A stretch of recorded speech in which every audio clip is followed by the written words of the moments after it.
What's going on, everyone? Welcome to this video. You might be finding it quite hard at the moment. You might be finding it, especially in lockdown, you're sort of sitting there, whether you're going to work or you're working from home, and you're doing your RA business, or probably more OA at the moment, or other forms of selling on Amazon. And you might be, if you're sort of around about the same stage as me, or perhaps a little bit newer, perhaps you've just started or something, you might be finding it a little bit hard at the moment. You might be thinking, is this worth it? You might be wondering whether it still works. I actually had a guy comment in one of my Amazon Facebook groups the other day and actually say, look, I'm on the verge of sort of giving up because I can't find, no names, but I can't find a deal sheet that actually gives me enough deals. And I feel like giving up because I've tried. And I thought to myself, look, and I said to him, that you need to figure this out yourself. You cannot fully rely on a deal sheet, for example. You have to figure this out yourself. You've got to learn to manually source. You need to think about the future and take on virtual assistants if you want to get this to anywhere, this business. But that wasn't the point of the video. The point of the video is that, look, if you're finding things hard, then good, because whenever things are going really, really well, you don't learn stuff. You generally do not learn much from when things are going really well.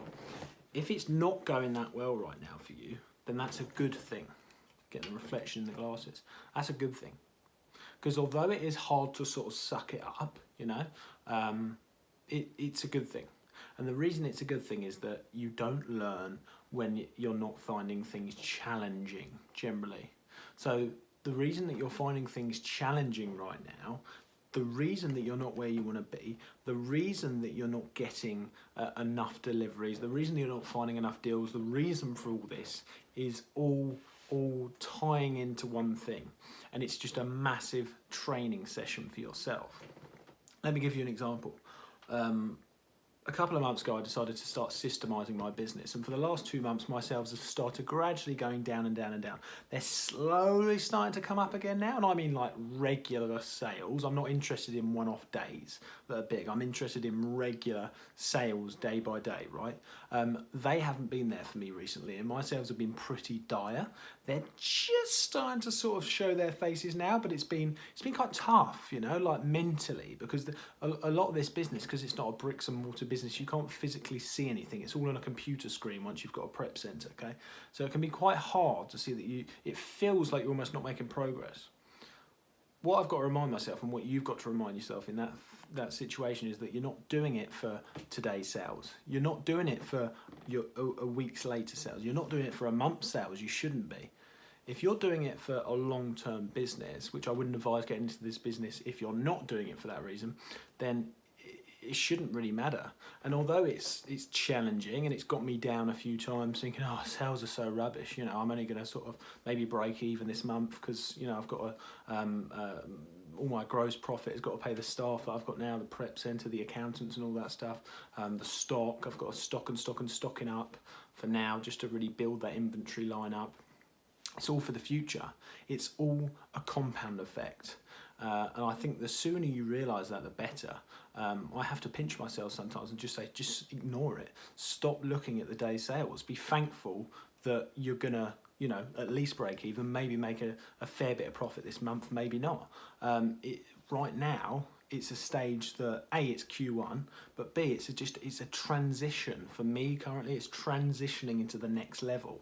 I could be making a lot more profit, but I'm investing in stuff which is eating up most of my growth profit, you see.